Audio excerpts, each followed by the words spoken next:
Hi all, I'm Jason. I run Desirable Vinyl in Evesham, small town in Worcestershire, UK. Anybody who's watching this, thank you very much.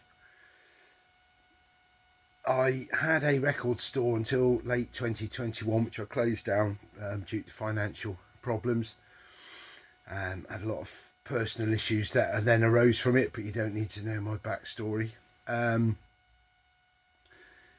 Desirable Vinyl is an online retail, mainly vinyl, used vinyl. I pride myself in offering what you get in a record store online. That's very hard to do and achieve, but unlike so many sellers online, I actually describe and listen and see. I'm your eyes and ears. So I basically go the extra mile. Instead of just going it's VG or VG plus or good, I actually explain why. I thought it would be interesting. It may or may not be, but I thought it would be interesting for you to see my record collection. I don't have a huge record collection. I have customers who have whole rooms that are, floor to ceiling on 3 walls full of vinyl, and then sheds and garages full of it, and lofts and loft conversions, etc. I don't have that.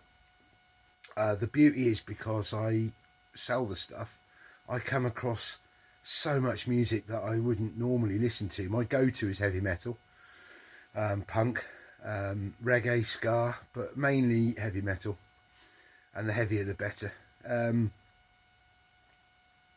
And I've been into that forever, since I was probably about 14 or 15. But I've played in various country and western bands with my father. I've played in punk bands. I think the only stuff I haven't done is jazz, because I just don't feel I have the talent. I'm a bass player, and bass players generally don't think they have the talent for anything, because we're always told we're not musicians by other band members. The only people that get worse are worse off than us are drummers. So yeah, that's a little bit about me. So I thought it'd be interesting, just for me really as well, bit cathartic I guess, to go through my collection. As I say, I shut my business. You don't need to see any more of me now. A face for radio.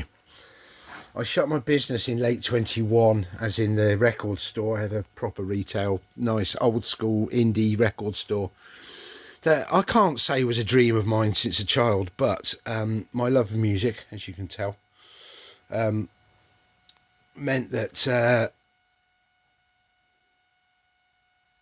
I wanted to do something outside of my corporate career, corporate life. And again, there's a backstory there. There is with all of us. But in order to sustain the business and keep it running, I basically had to sell nearly everything. So this is what's left of my record collection. This is about a third of what I did have. But there you go. You've got to put food on the table. That has to take priority over everything, doesn't it? Anyway, I may do this in several sections. I haven't really planned that far ahead. But I'm going to start with stuff that I grew up with, basically. That one particular album, which my parents had for myself and my brother. Now I've ended up with it. Sorry, John. He's my brother, currently living in Canada, because John doesn't listen to records, but he's again loves music. But I've kept house at Pooh Corner, which is a triple album read by Norman Shelley. Brilliant. And then Alice in Wonderland, which followed a lot later in life, recently, because it's just fantastic. Look at the stars on that. Can you believe all those people did Alice in Wonderland? Fantastic. So I'll go through some 12-inch singles. I think at the back of that is some compilations. Yeah, and my jazz. I don't have a lot of jazz. It's a genre that I'm kind of started getting into in the last year. I go to a jazz club with my girlfriend over in Pershore, which is the next town across. That's That's on the last Wednesday of each month, and we get to see all sorts, from steamboat, steam jazz, Mississippi stuff, and New Orleans jazz, to trad, to some modern, and then combinations. It's pretty cool. And then the Mars Bar in Worcester, twice a month on Thursdays, do so last Thursday in a month, and then 2 weeks, so mid month, do kind of fusion funk nights. So they do a kind of jazz funk night that's run by Dave Fuller, who you can find on Facebook under Music Spoken Here, which is fantastic. He does interviews with the artists that he actually has appearing at the Mars Bar. So he's a real, he really pushes that genre and pushes it. He obviously loves the music, and his enthusiasm comes through, which is fantastic. So check him out as well. Anyway, going back to the metal stuff, let's see how far we get before my hand drops off. Sorry that this is quite an unsteady video, because I'm literally holding it with my hand. As I go, I'm sure as I improve how I present ourselves and stuff, I'll have a proper stand and all that kind of thing, and I can move around more freely. But at the moment, I'm actually at home doing this, and I'll do more from our office. So before I carry on, how to get hold of us? Well, on Facebook mainly. I have a website. I'm on Instagram. Not that great at doing Instagram, to be honest. I like the idea. I'm just old school and don't really understand how to get people to watch stuff. So I'll do Facebook, which is kind of, to me, Facebook's the equivalent of old fanzine stuff that you used to get back in the 70s and 80s, with bands that you really liked, you'd just spread the word. And that seems to be, Facebook seems to be very good at that. What was I saying? Yes, how to get hold of us. Desirable Vinyl is the name of the company. It's a registered company. I'm a proper trader. I am sole trade, but I'm a proper trader. I've been doing this since 2010. And I've obviously, like most of you guys, have had records pretty much all my life. I encourage people to message me through Facebook Messenger or WhatsApp me. You can ring me. The number is on the website, and it's also on the Facebook and Instagram pages. But the reality is, you will probably have to leave a message and I'll ring you back, because I get a lot of unsolicited calls. It's nearly always SEO companies wanting to enhance my Google presence and all that kind of stuff online. So I don't answer numbers generally if I don't recognise it. So don't be put off by that. Just leave a message, name, how to contact you, and what it is you're either after or looking to sell. Okay, so Anthrax Indians limited edition poster bag, brilliant. Probably one of the early thrash bands that I really just love. I think Anthrax, this is contentious, but I prefer Anthrax and Megadeth over Metallica any day. My best mate probably would disagree with that. He seems to compare everything to Metallica, which is fine. We all have a benchmark, don't we? Love Metallica, don't get me wrong, I've seen them, but I absolutely love Anthrax, because they do stuff with humour as well. Atom Seed, who were basically a Red Hot Chili Peppers type of sound. They weren't copycats, but it was that trendy metal rock fusion that was going on in the 80s, obviously. Cantaloupe, I know. Judgment Night, Faith No More, Booyah Tribe. There you go. Absolutely fantastic. If you haven't seen the film, I don't recommend it. It's pretty bloody awful. But the soundtrack is amazing. The soundtrack saves the film. Faith No More's Epic on shaped vinyl. That's a real beaut. Never played that one. Faith No More Falling to Pieces. I'm a bit of a Faith No More fan, you can tell. Joy Division's Love Will Tear Us Apart. I've got 2 copies. That one's a bit ropey, so I bought another one. New Order's Temptation, and then on the rear, my better copy of Love Will Tear Us Apart. LAPD, they became Korn. They don't sound like Korn at all. They again sound like that kind of metal groove funk thing that was going on again, you know, that a lot of the US bands were doing at the time. But that's pretty cool. And that's pre-Jonathan, so that was their first singer. Metallica's Garage Days Revisited. Obviously, that is for any metalhead. That's something you have to have in your collection. Limited edition Ace of Spades. Bless you, Lemmy, wherever you are. Don't think he cares. New Order's Blue Monday. That's on the lovely die cut sleeve. That was. They're going for silly money now. I sourced one for an American customer, and it was over £100 for me to buy it. So I think he paid 140 plus shipping on top. Mad, really. Those of you who do know me, and those of you who hopefully will get to know me, I don't like the old school way of selling vinyl. I'm not going to be too careful what I say here, because I do this for a purpose. The reason the business started is I was getting fed up of snobby, holier than thou, or, you know, just snobby dealers that just constantly are frowning at what you're buying because they have a view on what it should be. And quite frankly, when I was buying stuff, unless it was prog rock, classical or jazz, then everything else was a waste of time. We all know, obviously, that that's false and untrue. I'm not a snob about the music, as I say, you know, country, jazz, classical at a push. I can listen to, you know, even just Europop. I don't mind, you know, if somebody's playing it or written it with passion, that's what matters to me.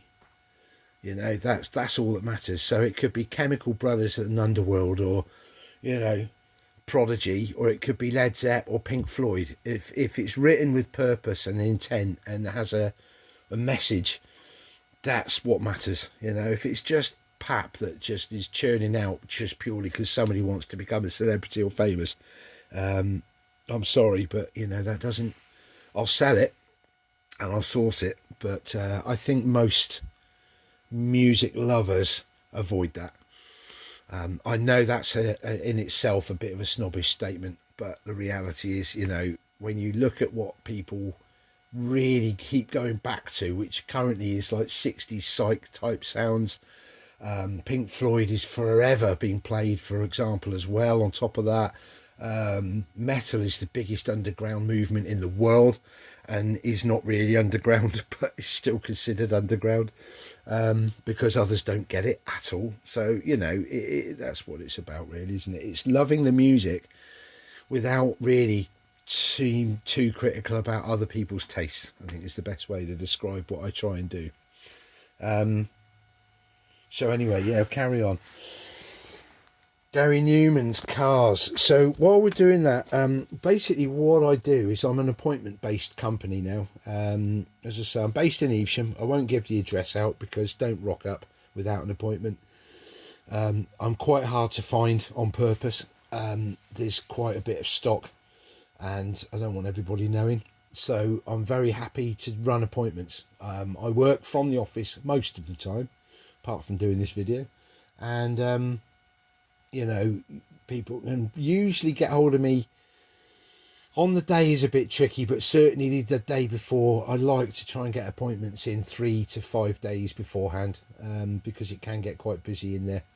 And, you know, you've got the place to yourself. I won't double book anybody, you know, so you get the place to yourself for basically as long as I'm there. So if you rock up at 10 in the morning, I'll be there probably till 5, so it's up to you. So Planet Caravan, the cover by Pantera, the cover of the Sabbath song, that's a real beaut. Public Enemy, Rebel Without a Pause, fantastic. Obviously off, it takes The Nation of Millions, To Hold Us Back, Susie and the Banshees, Spellbound, The Hypnotics, again the Hypnotics, I like them. Psych, almost desert rock but not quite, stoner rock. It's got guitar solos in it for a start. The Who, Substitute, absolute beaut. That was probably the first 12-inch I ever bought, in about 86 when it came out as a reissue. And the first album I bought was a mistake, and then I went and traded it for something else. What did I do? It was Pink Floyd's Final Cut, because I thought, oh, Pink Floyd, I've heard of them. And Final Cut had just been released, and I thought, oh my god, what is this? Bearing in mind I was 15 at the time. It's heavy going. Even now, when I'm 53, it's heavy going. And I went back and traded it for U2's Unforgettable Fire, another great album, which I don't have anymore, so I sold it. That was one of the ones that were sold off in order to keep my business going. I do get compilations, that I keep to one side for myself, where I don't necessarily love the artist themselves. I don't want all of their albums. I'm not a completist, for example, really. I do have every Led Zepp album, and I do have most Pink Floyd, but most bands I like, I just pick and choose the ones that I really love. Being a completist is fine, and a lot of you out there are, and there's no problem with that because it helps me as a business. However, yes, if it's albums I just think, I'm not going to listen to that, I don't buy it, or I sell it on. So sometimes it's good to have these Sounds albums, for example. They're a great way of listening to really good stuff. For example, they do Oi stuff, they did ska specifically, they did a reggae one, they've done Northern Soul, they did normal soul, and this particular one, for example, has got Clapton, Crosby, Nash, Pat Travers, The Jam. That's an interesting combination, isn't it? Charlie, Jack Bruce Band, I mean, etc, etc. So it's great to listen to stuff that you think, I don't know what to listen to next. Find yourself one of these for £5. That's all I sell them at, and it'll introduce you to a world of new stuff if you haven't already heard of it. You've got Santana, Kansas, Kersal Flyers, Frank Marino, Mahogany Rush, they were surprisingly good. Vibrators, Ram Jam, Lone Star, Aerosmith, Ted Nugent. I mean, it's great. Cheap Trick, I like soul, but I don't generally have soul as my own stuff. I have so much of it in the office that I just pick stuff out when I want to listen to it. Soul, disco, crossover, jazz soul, jazz funk, etc, etc. I don't have a huge amount of that at the moment, but I do have a lot of traditional soul stuff and 70s disco stuff. But I'll pick a decent Tamla. If you know on Tamla, you're just going to get all the stuff you should hear. Marvin Gaye, Smokey Robinson, Mary Wells, Temptations, etc. Vandellas, Stevie Wonder. You know what you're going to get, but they're great to listen to.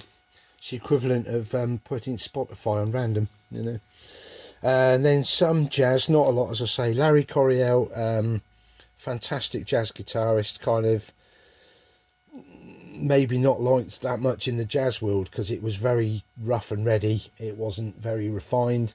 His style is very loose, more funk, I guess. But he was kind of the precursor, I think, to a lot of the modern kind of jazz funk sounds.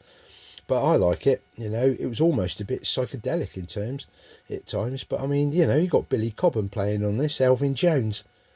There's some really serious people that played with this guy, Bob Moses, Glenn Moore. So if you're not into jazz, these are names that you look up and then see who they played with, But, these guys were playing with the likes of Chick Corea, Coltrane, some Miles Davis, that kind of thing, So it doesn't always have to be bebop or swing or trad jazz. It's jazz in itself. It's a huge genre, as I've found out. Miles Davis, I've got a load of Miles stuff. That's a 2-record set called Working and Steaming. Miles Davis, that's just called Davis. Again, that's another 2-record set. Silent Way, love that one. Interestingly, I don't have Kind of Blue. I don't think, yes I have. I've got a reissue of it. I had the original, but again, it's a very expensive album and I needed the money. Miles Davis Quintet, double image, kind of blue, as I say. That one's actually on blue vinyl, bit of a gimmick, but it plays okay. And it was £18, I'm not going to complain. Did find the original of Bitch's Brew, which I love. This was my introduction to Miles Davis about 5 years ago. I have a rather elderly jazz friend who's been playing alto and tenor, and also plays flute, piccolo and God knows what else, but he's mainly a sax player in the jazz world. That's all he's ever done. And I said, look, I don't really understand what you're hearing. Even though I've played music all my life, I don't get it. And he went, okay, what do you like? And he just went, buy that, see what you think. So I've gone from that to all sorts. Good God, that's an interesting one. That's kind of jazz funk ensemble from the 1970s. And God, so there you go. Not a lot of jazz. I did have Coltrane's Love Supreme, like everybody really, I guess, does. But again, I had a very young buyer. He was in his mid-teens who wanted to get into jazz, and I'm not going to discourage that, am I, for a youngster to get into that? So I sold him my copy.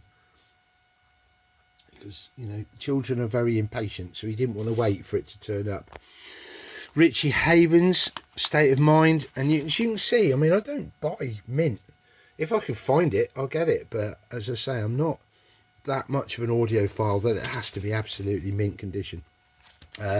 What people know about me as a business is that I will source the best I can for the price I can, and my belief is very simple. You're not going to come to me for £1,000 or a 500 or even a £200 record. I leave that to the elite record dealers who like to think that they know a lot more than me. That's another reason I set up, because as I say, I was fed up with the snobbishness within the record dealing community, and also found that obviously if dealers just want to pick and choose the best for them, which doesn't always mean the best for their customers. They view it as, well, what do I like and what do I think is worth it, so I'll buy that. I do avoid the obvious, which is in every charity store in Britain, which is Barry Manilow, Barbara Streisand, Mantovani, Jeff Love and his bloody orchestra, all that kind of stuff. It had its time. It is still relevant. People still love it. You know, Barbara Streisand and Christopherson's Star is Born is very popular, but it's a £1 album. I can't make a living off that. So please don't offer me stuff like that. Please don't. If you could see boxes of stuff in a charity store, that's not what I want. You know, so I'm not being snobby about that. I just need to know what I could sell on. That's the key to it, really, at the end of the day. So what sells is rock, blues, jazz, funk, soul, reggae, you know, punk, obviously, I think I've said that. Indie stuff. I mean, I don't even know what I'm looking at half the time, but I buy it through its interest value, you know. And then the subgenres: thrash, death, black metal, you know, psychedelic, West Coast psych, all that kind of stuff. And I'm just getting to know more and more of it as we go along as well, which is fantastic. So my reggae, on the basis of what I just said there: Jacob Miller's Killer, Natty Locke's Dub, love that one. I absolutely love that Jacob Miller one, brilliant. What's that one? Oh, it's a Hendrix picture disc. It plays dreadfully. It looks amazing. Maybe I'll do that another time. That's another Hendrix one. Bootlegs. I'm keeping them hidden. Clint Eastwood, General Saint. I mean, look at the state of that cover. It's absolutely appalling. And I got very excited when I had this collection, and then went, I can't sell that. I can put up with that, but if I sell this online, I'll get slaughtered. You know, even if you go, it's the worst cover, it's dreadful, it's awful, here's the price that reflects it, but it plays great, because it does, you still get criticism, you know, because people aren't that, I don't know what it is, but online we all want everything for nothing, I guess. Jacob Miller, Tenement Yard. Right, we're on to some odd stuff. Tristan Banks, kind of jazz, very high paced. He's a drummer based in Brighton. View from above, which is basically the part of the pier as it was rebuilt in Brighton, off Brighton. I've got 2 copies of that one, both in yellow. I went to see him. He's absolutely fantastic. Max Romeo and the Upsetters, War in a Babylon, fantastic. Lone Ranger on the other side of Dub. Bob Marley, I've got loads of Marley stuff. African Herbsman, what's that one? Oh, it's a picture disc, that's pretty cool. It's early stuff. I bought it because the picture's amazing. Bob Marley's Sun is Shining, that was stuff. So I do buy new. I have several distributors that I buy from, and I only buy from quality. They only buy from quality pressing plants, so I don't buy rubbish. That isn't focusing very well because of the shininess of the cover, but that's a triple album. Yeah, which is pretty damn good. I mean, it's got loads of stuff, and most of it's pre-Island Records, so even though it's got the songs we know, half the customers are disappointed going, well, that's not the song I remember, and half go, that's awesome because it's Chris Blackwell's influence at Island to turn him into a rock star. You know, no criticism of Chris Blackwell at all. Don't know the guy. He put Marley right up there into white man's world. Excuse my unpolitical view there, but he did, and it was, you know, he had to promote Marley as something that was sellable, and the way to do it is to say it's rock. Marley and the Wailers, Birth of a Legend, that's really early stuff. If you're buying that on singles, they're virtually impossible to get. You know, these are white label singles that are from Jamaican government authorised pressing plants and recording studios over in Jamaica back in the 60s, and yeah, you're hard pressed to find them. The singles are about £70 a piece now. Exodus, fantastic. See, again, you know, I'm not precious about the copy as long as it plays really well, and I wouldn't want to sell that to a customer. It's pretty ropey, but it's a great album. Catch Fire, I'd love the original with the Zippo lighter flip over, but whew, silly money. What else have we got down here? Oh, okay, can't remember that one. Oh, Pistol Boy, Militant Barry, wow, this is great. Rediscovery as well for me. Third World, load of Third World stuff. Peter Tosh, that's always a great listen.